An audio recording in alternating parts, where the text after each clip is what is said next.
আল্লাহ নবী দয়ার নবী রাহমাতাল লিল আলামিনের জলিল কদর সাহাবী সিদ্দিক আকবর হযরত আবু বকর সিদ্দিক রাদিয়াল্লাহু তাআলা আনহুর মনটা খারাপ হয়ে গেল। এতিম বাচ্চার জায়গা, আল্লাহ নবী বললেন এতিমের হক নষ্ট করে আমি আর আল্লাহর ঘর মসজিদ নির্মাণ করতে পারবো না। ও নওজওয়ানেরা, যুবকেরা, ছেলেরা, বাচ্চারা, আল্লাহ নবী জলিল কদর সাহাবীরা অবাক হয়েছে রইলেন। নবীর মনটা খারাপ হয়ে গিয়েছে। এই জায়গায় মসজিদ বানাবেন নবী নিয়ে, কিন্তু মসজিদটা হচ্ছে না। দুটো এতিম বাচ্চার এই জায়গার মালিকা, এই মালিক হলো দুটো এতিম বাচ্চা। হঠাৎ দেখতে পাওয়া যায় দুটি বাচ্চা এসে রাসূলুল্লাহকে সালাম দিলেন, আসসালামু আলাইকা ইয়া রাসূলুল্লাহ হাবিবাল্লাহ। হুজুর, হুজুর আপনাকে পেয়ে আমরা আমাদের আব্বা আম্মার কথাটা ভুলতে পেরেছি। ইয়া রাসূলুল্লাহ হাবিবাল্লাহ, হুজুর আমরা শুনেছি নাকি এই জায়গায় আপনি মসজিদ তৈরি করবেন, আল্লাহর ঘর তৈরি করবেন। ইয়া রাসূলুল্লাহ হাবিবাল্লাহ, হুজুর। আর হুজুর এতিমের মেরে মাদ্রাসা দেখিয়ে কোটি কোটি টাকা ধুনে নিচ্ছে। কি ঠিক না বুঝরে বলেন? মাদ্রাসা তৈরি কর, একটা ছেলেকে যেমন হোস্টেলে রেখে পড়াশোনা করায়, জেনারেল পাবলিক স্কুলে ইংলিশ মিডিয়ামে পড়াতে গেলে তার বাপ প্রতি মাসে 2500, 2000, 3000 টাকা করে খরচা করে বাচ্চাটার পড়াশোনা করানোর জন্য। তোরও রুলস তৈরি কর, চাঁদা তোলা বন্ধ কর, মাদ্রাসা চলবে। ঘরের ছেলেদের আলেম বানাতে গেলে টাকা দিয়ে ছেলেদের পড়ান, কালেকশন বন্ধ করুন। কথা বলছেন না কেন? চালাকি পেয়েছো? 20 টাকা খরচা দেখিয়ে 25 টাকা ঝাড়বা। অবাক পানিছে ছেলে জাকাতের টাকা গরু খাবে, ছাগল খাবে, বকরি খাবে, মুরগি খাবে। হ্যাঁ, ওই জাকাত ফিতরার টাকা খেয়ে ছেলে আলেম হয়ে ও আলেম ইসলামের কাজ করবে? এই তার রেজাল্ট দেখিয়ে দিলাম হাতে। আজকে সমাজে এত আলেম, এত সমাজে হাফেজ, এত কারি, এত মাওলানা মুফতি, তারপরেও 95% হারামখোর ভর্তি হয়ে গেছে সমাজে। এই কথা বলছেন না কেন? নওজওয়ানেরা, যুবকেরা, ছেলেরা, বাচ্চারা, পর্দানশীনা মা ও বোনেরা, আল্লাহ নবী জলিল কদর সাহাবীরা অবাক হয়ে গেলেন। সিদ্দিক আকবর তো হিজরত করে এসেছেন, তিনি 400 স্বর্ণ মুদ্রা দিলেন। আমরা কেন দিতে পারবো না? যার যা কাজে ছিল ওইখানেই রাসূলুল্লাহর কদমে রেখে দিলেন। কিতাবে এসেছে ওই জায়গাটার যা মূল্য ছিল তার থেকে 3 গুণ অর্থ রাসূলুল্লাহর কাছে জমা হলো। হালালে বরকত হয়, কিসে বরকত? সুদখোরেরাও বলছে তো বরকত হচ্ছে। কথা বলছেন না কেন? সুদখোরেরা বলছে না, বলছে যে 10 লাখ টাকা ছিল, 10 লাখ টাকাই আছে তো, কিন্তু আমার মাসে মাসে সব 8-10 হাজার টাকা করে অ্যাকাউন্ট থেকে আমি তুলে নিয়েছি, আমার টাকা কমেনি। বরকত হচ্ছে না মানে? এই কথা বুঝতে পারছেন নাকি? ওটা বরকত না, ওটা হচ্ছে বাচ্চা। মসজিদে জেরা ভেঙে ফেল সব। সুদখোরের টাকা নিয়ে মসজিদে ভেঙে ফেল।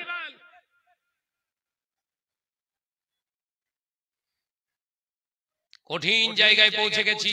এমনি তামাম পৃথিবীতে মুসলমানরা মার খাচ্ছে না। विश्वास रखने वालों को कहते हैं ईमानदार और मानने वालों को कहते हैं मुसलमान। सारा जीवने भूलবেন না, যারা বসে আছি সব ঈমানদার, মুসলমান না সব। কথা বলুন। গাইছে নবীর গুণগান। মক্কা থেকে হিজরত করে মদিনার দিকে রওনা হলেন আল্লাহ নবী। মদিনা থেকে ঠিক 3 কিলোমিটার আগে একটি জায়গায় আল্লাহ নবীর বাঘকাল কাসওয়া, আল্লাহ নবীর ওই সওয়ারি উটটা হাঁটু গেড়ে বসে পড়েছে, সিজদাতে চলে গেলেন। আল্লাহ নবীর ওই সওয়ারিটার নাম আল কাসওয়া। কি নাম বললাম? নবী যে উটের উপরে সওয়ার করেছিলেন হাদিস পাকে এসেছে ওটার নাম হলো আল কাসওয়া। ওই উটটার নাম কি? আল কাসওয়া। হাঁটু গেড়ে সেজদায় পড়ে গেছে। খুব ডিপলি আলোচনা হচ্ছে, মাথার ভিতর ঢোকা। আল্লাহ নবী বললেন, আবু বকর আমি আর এখন মসজিদে ইয়াসরাবে যাব না। মদিনার তখন নাম কি? ইয়াসরব। কি নাম? ইয়াসরব। আমি যাব না। আমার আল কাসওয়া যখন এখানে হাঁটু গেড়ে সেজদায় পড়ে গেছে, আমি তার এই বিশ্রামটা সেজদায় যাওয়াটাকে প্রাধান্য দিলাম। একবার জোরে বলুন না। দায়ের নবী রাহমাতাল লিল আলামিন এমনি নাই, तमाम কায়নাতের নবী তিনি, সবার কষ্ট বোঝে। সুবহানাল্লাহ। আল্লাহ নবী সাহাবী সিদ্দিক আকবর বললেন, হুজুর তাহলে আমি তাবু তৈরি করে ফেলি? হ্যাঁ, সঙ্গে সঙ্গে তাবু তৈরি করো। নবী পাক সাল্লাল্লাহু আলাইহি ওয়াসাল্লামের উট, ওই উটনিটা বসেছে আল কাসওয়াটা বিশ্রামের জায়গাটার নাম হলো কোবা, কোবা পল্লী। হাদিস পাকে এসেছে ওই কোবা পল্লীতে রাসূল পাক সাল্লাল্লাহু আলাইহি ওয়াসাল্লামের উটটা বসে পড়েছে। সিদ্দিক আকবর, এই মুস্তান তোর একদম ল্যাংটো করে পিটবো বল একদম। ও তো বসলো না, আরেকজনের দেখতে চলে আয়, ধরে লিয়া।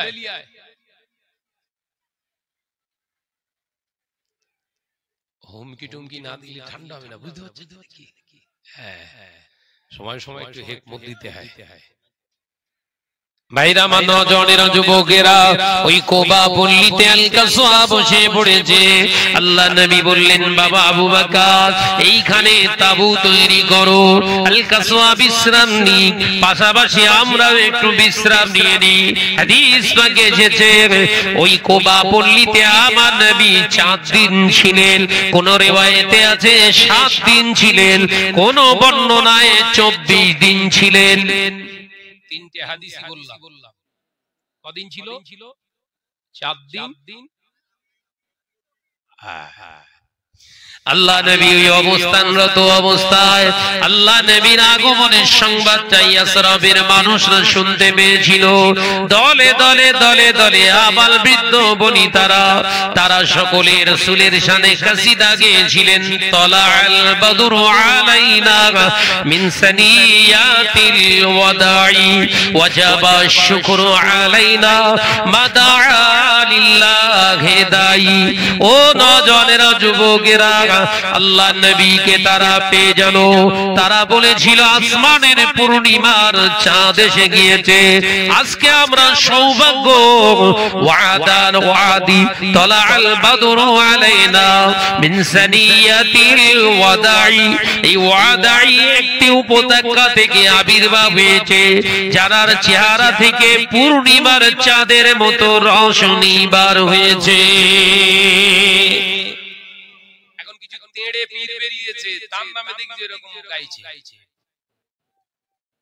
এই কথা ঠিক না? বুঝে বলে মৌলী সাহেব হেঁটে যাচ্ছে, তার সঙ্গে এই রাসূলের শানে এই কাসিদাটা পড়ছে মৌলী সাহেবের পেছনে, আর মৌলী সাহেব সেদিকে ইবলিস পর্যন্ত পাগল হয়ে যাচ্ছে। আল্লাহ জীবনে বহু শয়তানি করেছে, তো আমার উপরের জিনিস যারা রাসূলের শানে নাত মানুষের শানে গাওয়া যাবে? কথা বলছেন না কেন? এটাই তো রাসূলের শানের খেলাফ।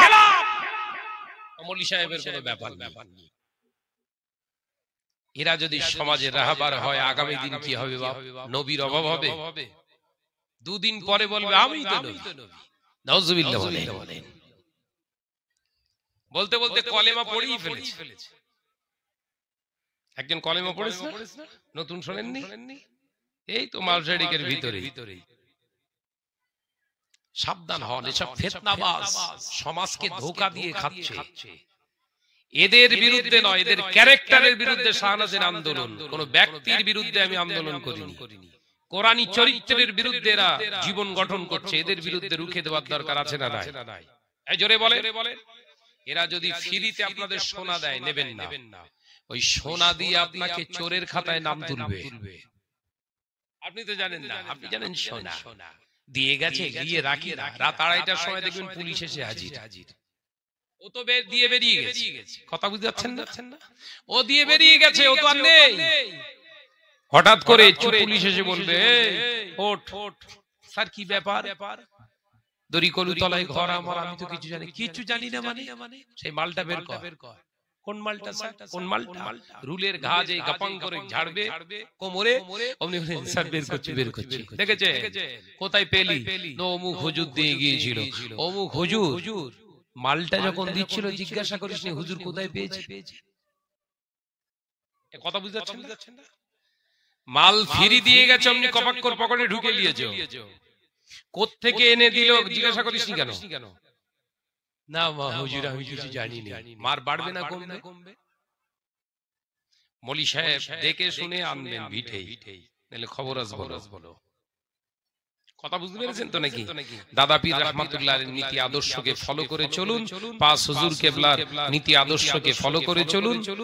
পাশেই আপনাদের মোস্তান শাহ সুফি মোস্তান হুজুর, তাই তো নাকি? ধোলার মাদারতলা সুফি সাহেব হুজুর ফলো করে চলবেন। যদি বেগড়া মারা কথাবার্তা দেখেন, তানাদের নীতি আদর্শের সঙ্গে কথা মিলছে না, যত বড় হুজুর সাজুক না দূরে ছুড়ে ফেলে দেবেন। দূর হ, তুই দূর হয়ে যা। কথা বুঝতে পারছেন? বাঁচার একটা রাস্তা বলে দিয়ে গেলাম। আল্লাহ নবী জলিল কদর সাহাবী সিদ্দিক আকবর হযরত আবু বকর দেখে অবাক হয়ে গেলেন।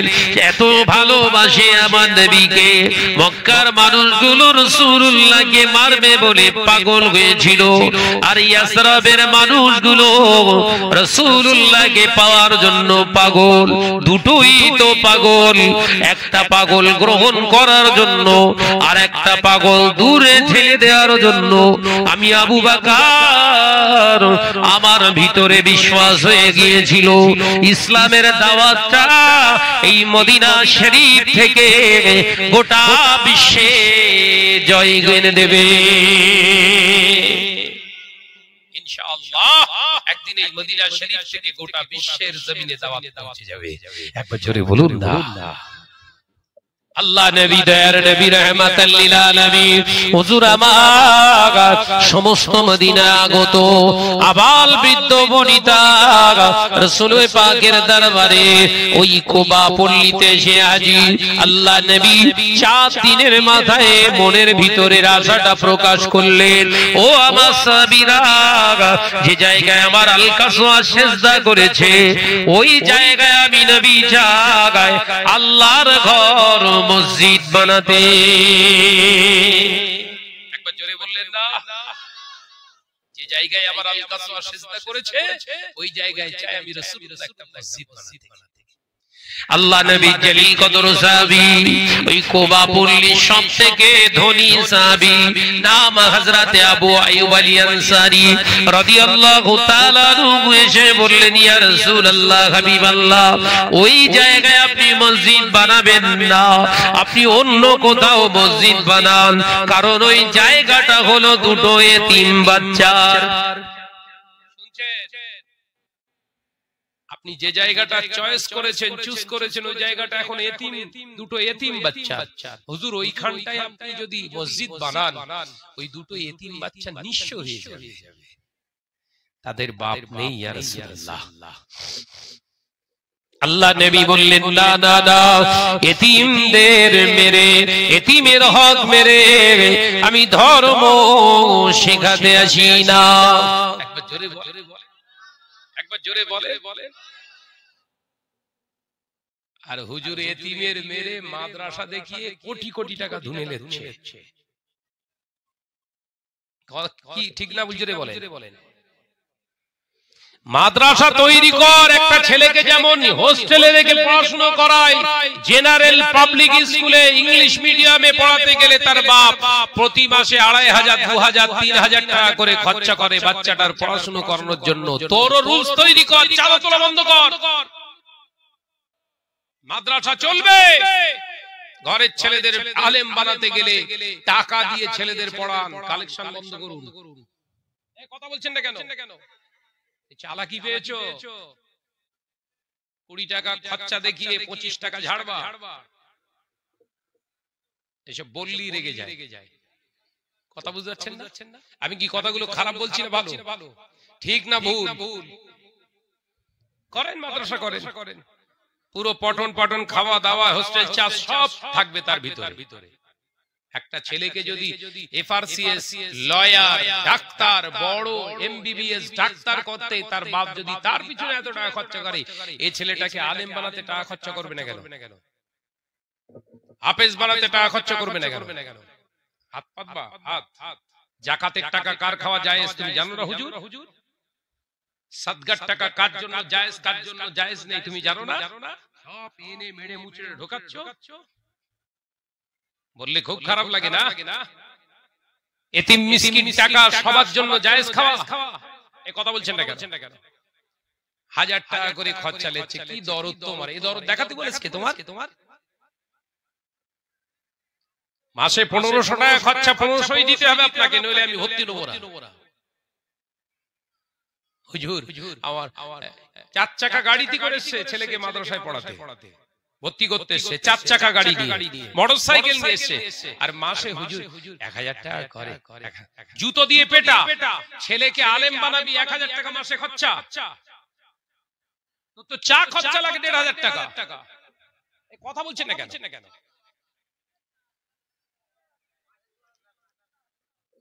অবাক পানে চেয়ে রয়েছে, ছেলে জাকাতের টাকা গরু খাবে, ছাগল খাবে, বকরি খাবে, মুরগি খাবে। হ্যাঁ, ওই জাকাত ফিতরার টাকা খেয়ে ছেলে আলেম হয়ে ও আলেম ইসলামের কাজ করবে? এই তার রেজাল্ট দেখিয়ে দিলাম হাতে। আজকে সমাজে এত আলেম, এত সমাজে হাফেজ, এত কারি, এত মাওলানা মুফতি, তারপরেও 95% হারামখোর ভর্তি হয়ে গেছে সমাজে। কথা বলছেন না কেন? ঘরে ঘরে আলেম হয়ে গেলেও সুদ রুখতে পারবে না, কারণ এরা নিজেরা হারাম খেয়ে মানুষ হয়েছে। তোকে কি হালাল দেখাবে? এইগুলোই তো কলকে কানা হয়ে যাচ্ছে। মাদ্রাসায় যারা চালাচ্ছে না, এদের টেনশনে পড়ে গেছে। আমাদের তো ব্যবসায় তো সাবল মারা শুরু করেছে এরা। একে রুখতে হবে যে কোনো প্রকারে। আমাকে বলছে আপনি করেননি কেন? আমি করবো কেন? মাদ্রাসা আমি করবো কেন? মাদ্রাসায় বাংলায় নেই, মাদ্রাসা বাংলার জমিনে নেই। আমার ব্যক্তিগত আল্লাহ যতটুকু অর্থ দিয়েছে আমি চেষ্টা করব আমার এলাকার মাদ্রাসায় কিছু কিছু তাকে যোগান দিয়ে মাদ্রাসাটা যাতে সুষ্ঠুভাবে চলে সেই চেষ্টা করব। এটাও খেদাও। এই কথা ঠিক না ভুল জোরে বলে? তার মানে আমাকে আবার হুলিয়ে দিচ্ছে, ও একটা করলে আর তো বলতে পারবে না। ওই চক্করে শাহনাজ পড়বে না, ওই চক্করে শাহনাজ নেই। মান্নতের মাল এনে ঢুকিয়ে দিল মাদ্রাসায়। কথা বুঝতে পারছেন না? সুদখোরেরা জাকাত দিচ্ছে, এর থেকে আর কষ্টের কথা কি বলবো? আপনার রাগ হচ্ছে? সুদখোর, পাক্কা সুদখোর, বিশাল টাকা পয়সার মালিক, সুদের জাকাত। সুদের আবার জাকাত হয়? এই হুজুর কিচ্ছু বলে না, কারণ এ বললে তো আর পাল পাবে না। কিচ্ছু বলছে না। দেন, অসুবিধা নেই। দোয়া করছি আল্লাহ মালে বরকত দিও। তাহলে সুদে বরকত হবে নাকি? এই হুজুর নাই খেজুরে, এই কথা বলে না তো। সুদখোরের জন্য দোয়া করছে আল্লাহ 20,000 টাকা দান করে আল্লাহর মালে বরকত দিও। এই হুজুরির কবরে বাস পড়বে না? রেগে যাচ্ছেন? শাহনাজ, এটা শাহনাজ কারুর ধার ধারে না। তুই হুজুর, কত বড় হুজুর, তো টেস্ট করবো। আল্লাহ আমাদেরকে এই সমস্ত ফিতনা থেকে হেফাজত করেন, বলুন আমিন। আরো জোরে বলি আল্লাহুম্মা আমিন। মুজাদ্দিদুজ জামান 800 মাদ্রাসা প্রতিষ্ঠিত করেছে। কটা বললাম? এই বাংলা, এপার বাংলা, ওপার বাংলা, ত্রিপুরা, আসাম সহ বিভিন্ন জায়গায় 800 মাদ্রাসা করেছিলেন। আপনার সিনিয়র কিংবা জুনিয়র মক্তব 800 মাদ্রাসা প্রতিষ্ঠিত করেছিলেন। প্রত্যেকটা মাদ্রাসার ভিত্তি স্থাপন করে কমিটি গঠন করে বলেছিলেন, বাবা এলাকার বাচ্চারা যদি পড়ে তাহলে সমস্যা নেই, যার সেই সব টাকা দিয়ে পড়বে। আর যদি বাইরের ছেলেরা এসে পড়ে, ওই বাইরের ছেলেগুলোকে নিয়ে তোমরা বাড়িতে লজিং সিস্টেম করবে, আপনার ওই জায়গিরিদার সিস্টেম করবে, জায়গিরি খাওয়াবে, ঘরে ঘরে খেতে দেবে। বোর্ডিং সিস্টেম করলে সামলাতে পারবে না, তখন খারাপের দিকে নজর চলে যাবে।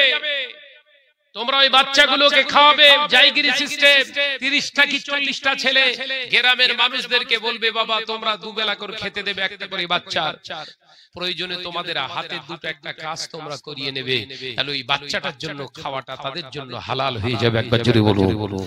ওই রকম শিক্ষা অর্জন করা আলেম সমাজের বুকে যখন প্রতিষ্ঠিত হয়ে যাবে, আলেম হয়ে যাবে, ওই আলেমেদের দ্বারা আমার আল্লাহ ইসলামের খেদমত করিয়ে নেবে। একবার জোরে বলুন সুবহানাল্লাহ।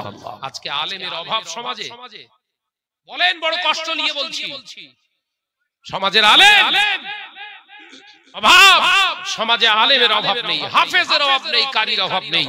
আজকে ঘরে ঘরে সুদ পৌঁছে গেছে, ঘরে ঘরে জোরে বলে সুদ পৌঁছে গেছে। আলেমরা কোথায় ঘুমোচ্ছে? ওরা বলতে পারবে না, কারণ অপরাধীরা কখনো প্রতিবাদ করতে পারে না, অপরাধীরা কখনো প্রতিবাদ করতে পারে না, কারণ সে জানে আমি চোর, কাকে চোর বলবো। আল্লাহ আমাদেরকে হেফাজত করেন, বলুন আমিন। আর একটু জোরে বলি আল্লাহুম্মা আমিন। ভাইরা, আমার নওজওয়ানেরা, যুবকেরা, ছেলেরা, বাচ্চারা, পর্দানশীনা মা ও বোনেরা, আল্লাহ নবী, দয়ার নবী, রাহমাতাল লিল আলামিনের জলিল কদর সাহাবী সিদ্দিক আকবর হযরত আবু বকর সিদ্দিক রাদিয়াল্লাহু তাআলা আনহুর মনটা খারাপ হয়ে গেল এতিম বাচ্চার জায়গা। আল্লাহ নবী বললেন, এতিমের হক নষ্ট করে আমি আর আল্লাহর ঘর মসজিদ নির্মাণ করতে পারবো না। ও নওজওয়ানেরা, যুবকেরা, ছেলেরা, বাচ্চারা, আল্লাহ নবী জলিল কদর সাহাবীরা অবাক হয়ে যে রইলেন। নবীর মনটা খারাপ হয়ে গিয়েছে, এই জায়গায় মসজিদ বানাবেন নবী নিয়ে, কিন্তু মসজিদটা হচ্ছে না। দুটো এতিম বাচ্চার এই জায়গার মালিকা, এই মালিক হলো দুটো এতিম বাচ্চা। হঠাৎ দেখতে পাওয়া যায় দুটি বাচ্চা এসে রাসূলুল্লাহকে সালাম দিলেন, আসসালামু আলাইকা ইয়া রাসূলুল্লাহ, হাবিবাল্লাহ। হুজুর, হুজুর, আপনাকে পেয়ে আমরা আমাদের আব্বা আম্মার কথাটা ভুলতে পেরেছি। ইয়া রাসূলুল্লাহ, হাবিবাল্লাহ, হুজুর আমরা শুনেছি নাকি এই জায়গায় আপনি মসজিদ তৈরি করবেন, আল্লাহর ঘর তৈরি করবেন। ইয়া রাসূলুল্লাহ, হাবিবাল্লাহ, হুজুর আপনি মসজিদটা তৈরি করুন, আমরা আল্লাহর রাস্তায় জায়গাটা দান করে দিলাম। এতিম দুটো ছোট ছোট বাচ্চা। আল্লাহ নবী বললেন, না, তোমাদের কেউ নেই আমার আল্লাহ ছাড়া। দুটো এতিম বাচ্চা সাহাবী হুজুর বলেছিলেন, না ইয়া রাসূলুল্লাহ, হাবিবাল্লাহ, আমাদের কেউ নেই, কথা বলবেন না, আমাদের কেউ ছিল না, এখন আমরা পেয়ে গেছি আল্লাহ আল্লাহ রাসূলকে। যাদের আল্লাহ আল্লাহ রাসূল থাকে তাদের কোনো অসুবিধা নাই, তাদের ভবিষ্যতের চিন্তা নাই, তাদের আগামী দিনের চিন্তা নাই, তাদের কষ্ট থাকার কথা নয়। তাই আমরা এই জায়গাকে দান করে দিলাম। আল্লাহ নবী বলেছিলেন, ও আমার সাহাবীরা, তোমরা শুনে রেখে দাও, এই জায়গা আমি নিতে পারবো না, যদি নিতে হয় এর ন্যায্য মূল্যটা আমার ওই এতিম বাচ্চাদের দিয়ে নেব, অর্থাৎ ন্যায্য পাওনাটা, ন্যায্য ওদের পাওনাদারের পাওনাটা দিতে হবে, এই জায়গাটা ন্যায্য মূল্যে ক্রয় করে নিতে হবে। সাহাবায়ে কেরামদের ভিতরে সিদ্দিক আকবর প্রথমে হাত উঠিয়েছিলেন, ইয়া রাসূলুল্লাহ, হাবিবাল্লাহ, দেবার মতো তো তেমন কিছু নাই, তাই আমি আবু বকর আপনার হিজরতের সঙ্গী, আমার কাছে যতটুকু আছে তার থেকে আমি 400 স্বর্ণ মুদ্রা এই আল্লাহর ঘরের জায়গাকে ক্রয় করার জন্য আমি আবু বকর দান করে দিলাম। একবার জোরে বলে, মসজিদ তৈরি করলি, মসজিদ কে বলেছে? কোন পাখামো মেরে কে কোন মৌলভী সাহেব বলে ধরে নিয়ে আয়।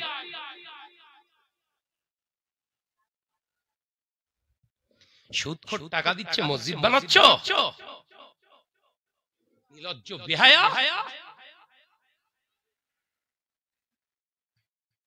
রাগ হচ্ছে নাকি? দাওয়াত ফাওয়াত দিস নে,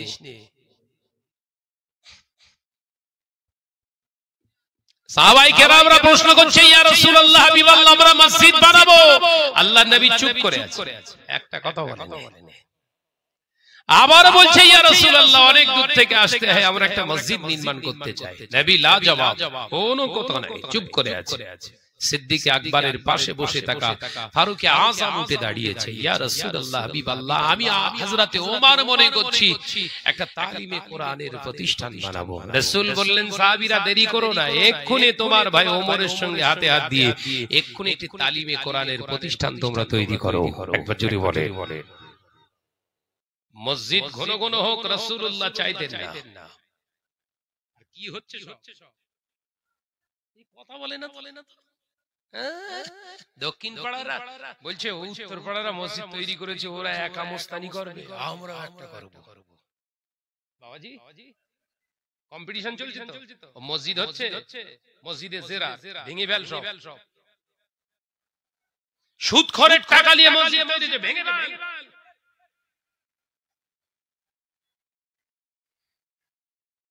কঠিন জায়গায় পৌঁছে গেছি।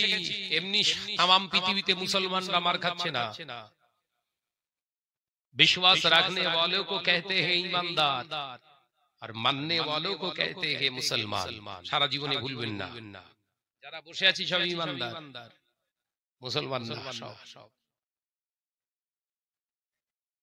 কথা বুঝতে পারছিস নাকি? রাগ হচ্ছে, তাকবীর দেন, নারায়ে তাকবীর, বুঝতে পারিস? কলকে সব কাঁদা হয়ে গেছে। যে দোয়া দিচ্ছে কাল কি আমার সবরাসানি হবে। দড়িকলু তলায় কাল কি বলবেন, ও সব বনেছে, রাত যেন আনিস নেই, পুরো শেষ করে রেখে গেছে একদম। তাকবীর দেন, নারায়ে তাকবীর, আর একটু ঝেড়ে মারেন, নারায়ে তাকবীর। ভাইরা, আমার নওজওয়ানেরা, যুবকেরা, ছেলেরা, বাচ্চারা, পর্দানশীনা মা ও বোনেরা, আল্লাহ নবী জলিল কদর সাহাবীরা অবাক হয়ে গেলেন। সিদ্দিক আকবর তো হিজরত করে এসেছেন, তিনি 400 স্বর্ণ মুদ্রা দিলেন, আমরা কেন দিতে পারবো না? যার যা কাজে ছিল ওইখানেই রাসূলুল্লাহর কদমে রেখে দিলেন। কিতাবে এসেছে ওই জায়গাটার যা মূল্য ছিল তার থেকে 3 গুণ অর্থ রাসূলুল্লাহর কাছে জমা হলো। হালালে বরকত হয়, কিসে বরকত? সুদখোরেরাও বলছে তো বরকত হচ্ছে। কথা বলছেন না কেন? সুদখোরেরা বলছে না, বলছে যে 10 লাখ টাকা ছিল, 10 লাখ টাকাই আছে তো, কিন্তু আমার মাসে মাসে সব 8-10 হাজার টাকা করে অ্যাকাউন্ট থেকে আমি তুলে নিয়েছি, আমার টাকা কমেনি, বরকত হচ্ছে না মানে? এই কথা বুঝতে পারছেন না নাকি? ওটা বরকত না, ওটা হচ্ছে বাচ্চা। ভাইরা, নওজওয়ানেরা, যুবকেরা, ছেলেরা, বাচ্চারা, পর্দানশীনা মা ও বোনেরা, আল্লাহ নবী জলিল কদর সাহাবীরা সকলে দান করলেন। আল্লাহ নবী বললেন, সাহাবীরা তোমরা যেও না, তোমরা দাঁড়াও। আল্লাহ নবী সাহাবীরা সকলে দাঁড়িয়ে রইলেন। ওই দুটি বাচ্চাকে আল্লাহ নবী বুকে জড়িয়ে ধরে দুজনার গালেতে চুম্মা দিয়ে দিলেন। একবার জোরে হবে না? রাসূলুল্লাহ ইতিমদেরকে বলছে তুচ্ছ করো না। আল্লাহ কোরআনেও বললেন, ওয়ালা ইয়াহুদ্দু আলা তুআমিল মিসকিন, মিসকিনদের, ইতিমদের সঙ্গে তোমরা ভৎসনা ব্যবহার, খারাপ এই বলে শব্দ করো না, ভৎসনা করো না, তাদেরকে তাড়া দিও না। আমি আল্লাহ বলছি, যারা আরাইতাল্লাযী ইউকাযযিবু বিদ্দিন, ময়দানের মাহশারে মিথ্যুকরা ধরা পড়ে যাবে, জাহান্নামের আযাবে নিপতিত হবে। আমি আল্লাহ বলছি, ফাযালিকাল্লাযী ইয়াদউল ইয়াতীম, ইতিমের মাল আত্মসাৎকারী, ইতিমকে ভৎসনাকারী, এরা সব জাহান্নামে যাবে। বুঝতে পেরেছো? জবাব মনে করছিলেন এতক্ষণ সানাস তৈরি করে বলছে, হুজুর টুজুর কিছু মানবে না, মেরে মুচড়ে দুমড়ে ঢোকাবে সব। শুধু দেখবে চেহারার সঙ্গে সুরাতের সঙ্গে আখলাকের মিল নেই। লা হিসাবা, আল্লাহ আওয়াজ দেবে, লা হিসাবা ফাদলাহু ফিন্নার, এ ঠ্যাং ধরা জাহান্নামে ফেলে দে। বড় হুজুর আগে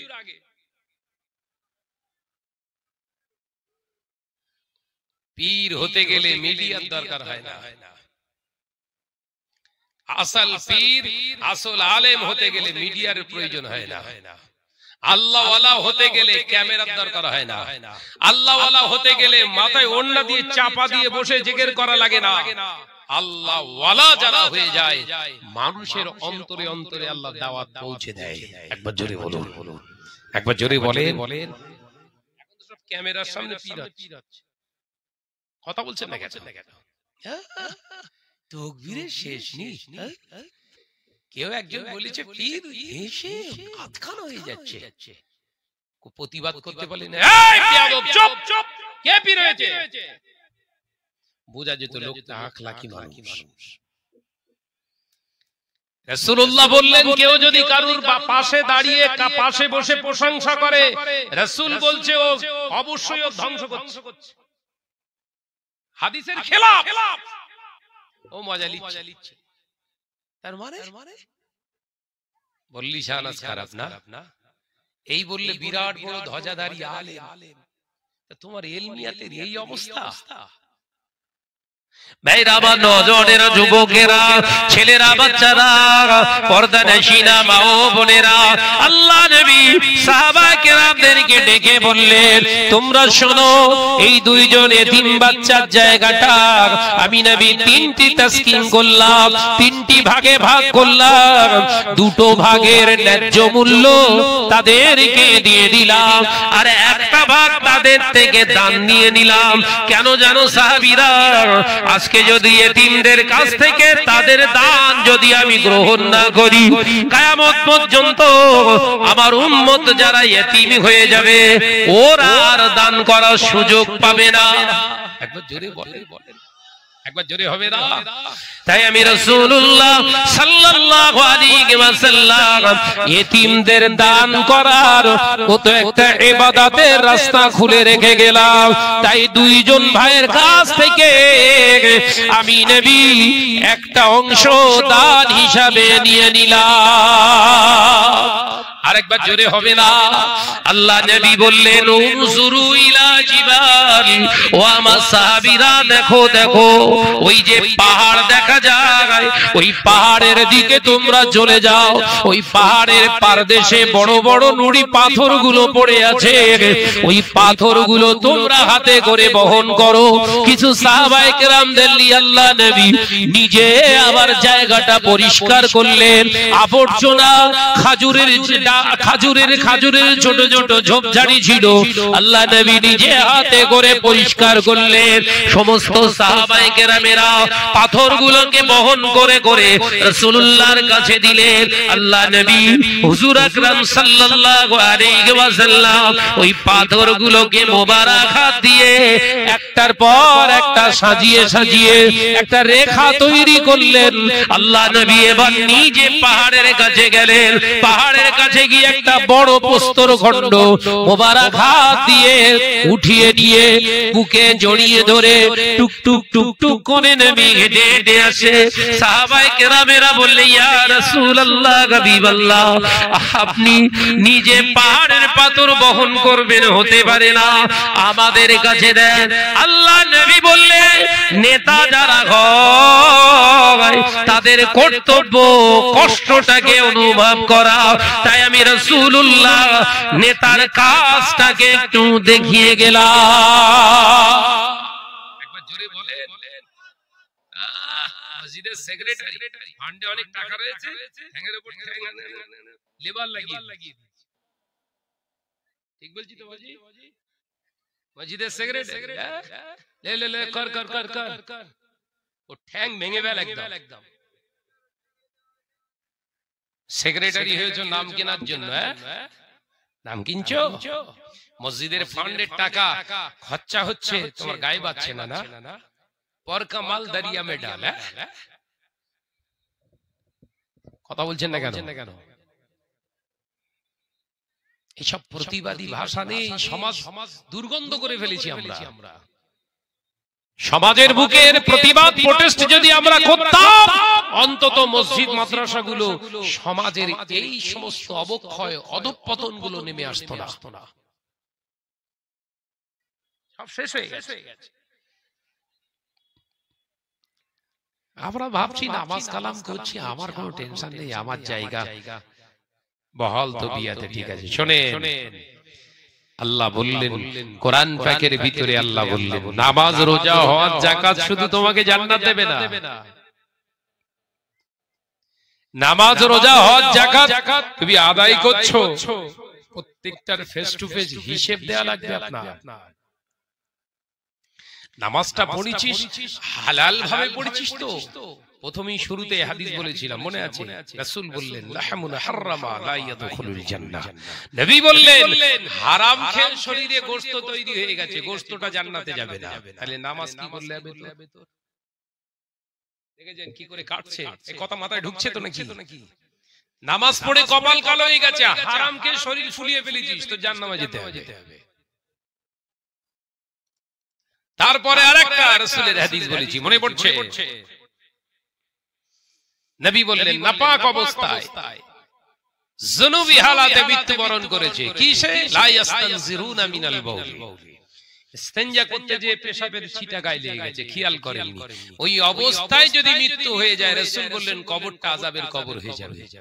নামাজ কি করে তো জান্নাত দেখাবে? নবী যদিও বলেছেন as-সালাতু মিফতাহুল জান্নাহ, কিন্তু রাসূল ওই হাদিসটা ওই পর্যন্ত বলে শেষ হয়ে যায়নি, ওর পরেও রাসূল বলেছেন সাল্লু কামা রাআইতুমুনি উসাল্লি, আমি রাসূল যেভাবে নামাজ আদায় করেছি, যেমনটি করে আদায় করেছি, তোমরাও সেই রকম করে নামাজ পড়ো। একবার জোরে বলুন না, আমি জোরে হবে না? নবী নামাজ পড়েছেন, জীবনে কোনোদিন মিথ্যা কথা বলেননি। নবী নামাজ আদায় করেছে, চগলখুরি করেননি। নবী নামাজ আদায় করেছে, পরনিন্দা করেননি। নবী নামাজ আদায় করেছে, সুদের টাকা খায়নি। নবী নামাজ আদায় করেছে, জীবনে ঘুষের টাকা মুখে দেয়নি। রাসূল নামাজ আদায় করেছে, লটারি কাটেননি। নবী নামাজ আদায় করেছে, মদে চুমুক দেয়নি। নবী নামাজ আদায় করেছে, জীবনে পরের মাল আত্মসাৎ করেননি। তোর কাছে তো সব পাওয়া যায়, এই কথা বলছেন না কেন? নামাজ পড়ে জান্নাত খুঁজছো? কমপ্লিটলি মুসল্লি হয়ে যান, কমপ্লিটলি মুসল্লি হয়ে যান। নামাজ যদি পড়তে হয়, এমন নামাজ আদায় করুন যে নামাজের দ্বারা আপনি পাপাচার থেকে নিজেকে বাঁচাতে পারছেন। জানবেন যে নামাজ আপনাকে পাপ কাজ থেকে বিরত রাখার শত চেষ্টা লাগায়, ওই নামাজটাই একদিন জাহান্নামের আগুন থেকে আল্লাহ আপনাকে বাঁচিয়ে দেবে। জোরে বলুন। নামাজ আদায় করছেন, অন্যায় রাহাজানি করছেন, ওই নামাজ আপনাকে জান্নাত দেখাতে পারবে না। কোন কিতাবে আছে আমার জানা নেই, থাকলে দেখিয়ে দেবেন। মাথায় ঢুকছে বাপ? নামাজের গরম বেরো না, খানাটা যেটা খাচ্ছ ওইটার গরম মানাবে। নামাজের গরম মারা যাবে না, কিন্তু যেটা খাবার খাচ্ছেন ওইটালে গরম মারা যাবে। আমি হালাল খাই, গরম মারুন, কিচ্ছু অসুবিধা নেই।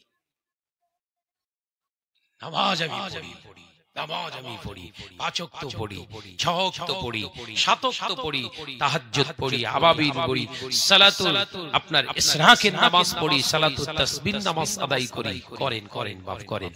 হালাল খাচ্ছেন তো? বাবাজি ভাই চুপ করে, কি করে বলবো? দেখেছেন দুমড়ে গেছে, বলো নামাজি শেষ। হালাল খাচ্ছেন তো বাপ? চুপ করে, ঠিক বলতে পারবো না। ভাইরা, আমার নজনেরা, যুবকেরা, ছেলেরা, বাচ্চারা, মনে কষ্ট নেবেন না। মুরব্বিয়ানগণেরা, মনের কষ্টটা এই জন্য বলছি, ঘরে ঘরে সুদের আমদানি রপ্তানি শুরু হয়ে গিয়েছে। বাঁচতে পারবেন না, বাঁচার রাস্তার কোনো দিক খুঁজে পাবেন না যদি হারামটাকে না বন্ধ করতে পারে। আল্লাহ নবী সাহাবীরা রাসূলুল্লাহর দরবারে সব পাথর বহন করলেন।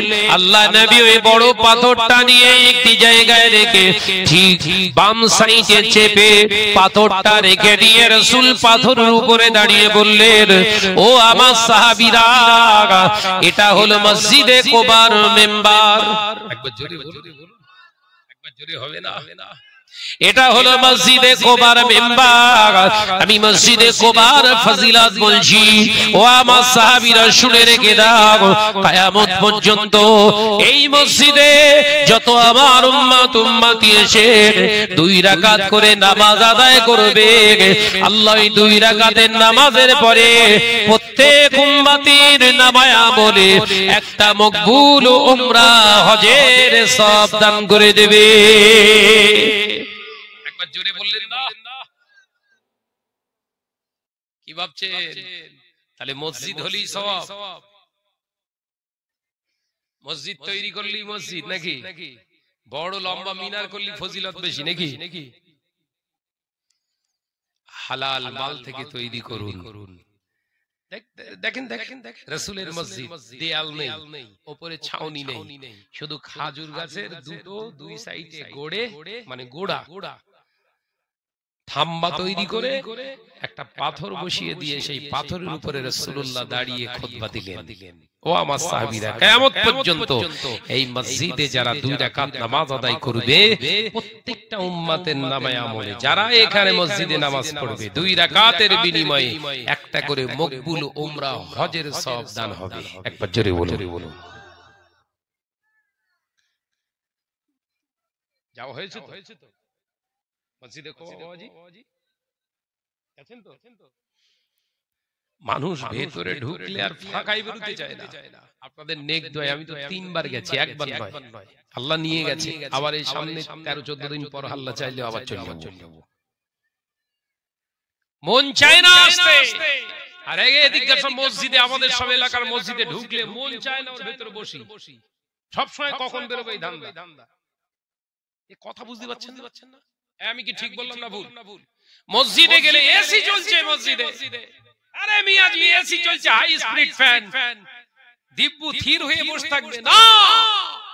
জুম্মার নামাজ শেষ হয়েছে, কখন বেরোবে এই ধান্দায় পেরেশান। এই কথা বলছেন না? খুতবার আগে ইমাম সাহেব দেখছে উপর নিচে সব ফুল বুকিং হয়ে গেছে কাতার। ওরে বাপ রে বাপ।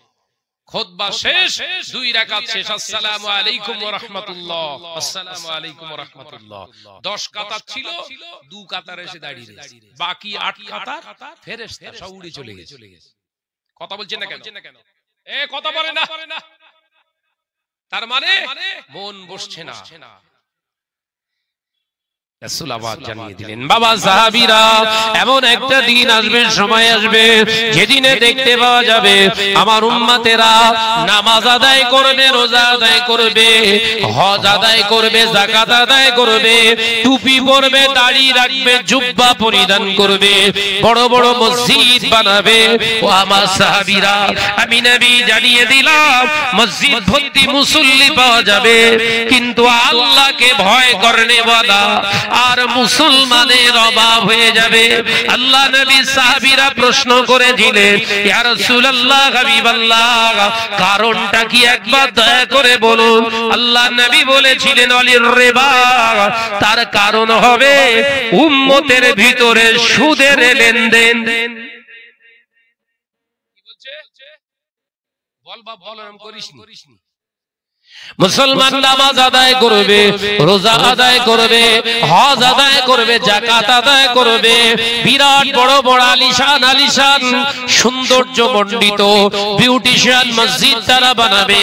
ও আমার সাহাবীরা, দাড়ি রাখবে, টুপি পরবে, হজ করবে, যাকাত দেবে, রমজানে রোজা রাখবে, মসজিদ ভর্তি মুসল্লি পাওয়া যাবে, আল্লাহকে ভয় করনে ওয়ালা মুসলমানের অভাব হয়ে যাবে। আল্লাহ নবী সাহাবীরা প্রশ্ন করেছিলেন, কারণটা কি? আল্লাহ নবী একটাই উত্তর দিলেন, সুদ। মিলছে। দেখেন সব ঘরে সব আপনাদের কত পার্সেন্ট হবে? 90 হয়েছে। মহিলা সমিতি, বন্ধন সব হয়ে গেছে, তাহলে তো হয়ে গেছে, কভার হয়ে গেছে, রহমত ভর্তি হয়ে গেছে একদম। এবার কালারফুল বড় বড় সব মসজিদ বানাও।